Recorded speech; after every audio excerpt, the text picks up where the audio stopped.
8 10 ദിവസത്തെ ദൗത്യത്തിനായി ബഹിരാകാശ നിലയത്തിലേക്ക് പോയ നാസയുടെ 2 ബഹിരാകാശ സഞ്ചാരികൾ ഇപ്പോൾ 2 മാസത്തിലേറെയായി നിലയത്തിൽ കഴിയുകയാണ്.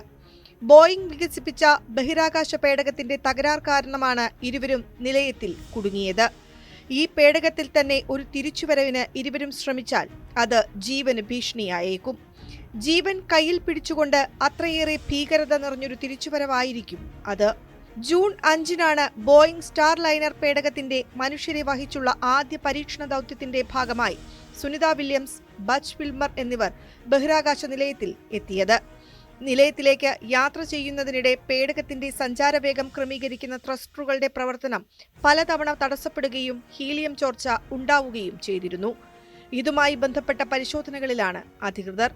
ഈ പ്രശ്നം ഇനിയും പരിഹരിക്കപ്പെട്ടിട്ടില്ല.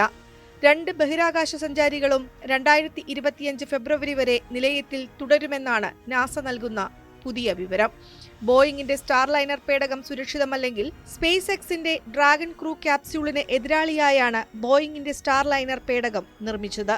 വാണിജ്യാടിസ്ഥാനത്തിൽ വിക്ഷേപണ പേടകം നിർമ്മിക്കാനുള്ള നാസയുടെ പദ്ധതിയുടെ ഭാഗമായി കരാർ നൽകിയ 2 കമ്പനികളാണ് സ്പേസ് എക്സും ബോയിങ്ങും.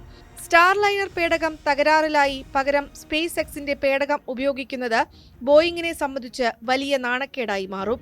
അതേസമയം ബോയിങ് സ്റ്റാർ ലൈനർ പേടകം ഉപയോഗിച്ചാൽ സംഭവിക്കാവുന്ന 3 വെല്ലുവിളികൾ ചൂണ്ടിക്കാട്ടുകയാണ് US സൈന്യത്തിന്റെ മുൻ സ്പേസ് സിസ്റ്റം കമാൻഡർ റൂഡി റിഡോൾഫി. സഞ്ചാരികൾ അന്തരീക്ഷത്തിൽ കത്തിയമരാനുള്ള സാധ്യതയുൾപ്പെടെയാണ് അദ്ദേഹം വിശദമാക്കുന്നത്. Star ലൈനറിന്റെ service മോഡ്യൂളിനാണ് പ്രശ്നങ്ങളുള്ളത്.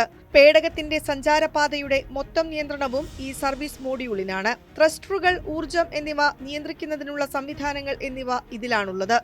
ജൂണിൽ സ്റ്റാർ ലൈനറിൽ നിലയത്തിലേക്കുള്ള യാത്രക്കിടെ 5 ത്രസ്റ്ററുകളാണ് തകരാറിലായത്. തിരിച്ചുവരുന്നതിനിടെ കൂടുതൽ ത്രസ്റ്ററുകൾ പരാജയപ്പെടുമോ എന്നതാണ് ആശങ്ക. അങ്ങനെ സംഭവിച്ചാൽ ഭൂമിക്കും ബഹിരാകാശ നിലയത്തിനും ഇടയിൽ പേടകം ബഹിരാകാശത്ത് നിശ്ചലമാവും. 96 മണിക്കൂർ നേരത്തേക്കുള്ള ഓക്സിജനും ഊർജവും മാത്രമേ പേടകത്തിലുണ്ടാവൂ. പേടകത്തിന്റെ താഴെയാണ് സർവീസ് മോഡ്യൂൾ. തിരിച്ചിറങ്ങുന്ന സമയത്ത് പേടകത്തിന്റെ വേഗവും ചരിവും നിയന്ത്രിക്കുന്നതും ഈ മോഡ്യൂളാണ്. ഭൂമിയിലേക്ക് തിരിച്ചിറങ്ങുമ്പോൾ പേടകത്തിന്റെ ചരിവ് കുറഞ്ഞാൽ അത് അന്തരീക്ഷത്തിൽ പ്രവേശിക്കാതെ ഭ്രമണപഥത്തിൽ നിന്ന് തെന്നിമാറിപ്പോയേക്കും. ചരിവ് കൂടിയാൽ അന്തരീക്ഷവുമായുള്ള ഘർഷണം വർദ്ധിക്കുകയും പേടകം കത്തിയമർന്ന് സഞ്ചാരികളുടെ ജീവൻ നഷ്ടമാകുന്നതിനും വഴിവച്ചേക്കും. എന്തായാലും തകരാർ തുടരുന്ന സാഹചര്യത്തിൽ ബഹിരാകാശ സഞ്ചാരികളുടെ ജീവൻ അപകടത്തിലാക്കാൻ നാസ ശ്രമിക്കില്ല. ഈ സാഹചര്യത്തിലാണ് സുനിത വില്യംസിന്റെയും ബച്ച് വിൽമോറിന്റെയും ദൗത്യം ഫെബ്രുവരി വരെ നീട്ടുകയും ചെയ്തിരിക്കുന്നത്. സ്പേസ് എക്സ് പേടകം പകരം ഉപയോഗിക്കാൻ നാസ തീരുമാനിച്ചതും.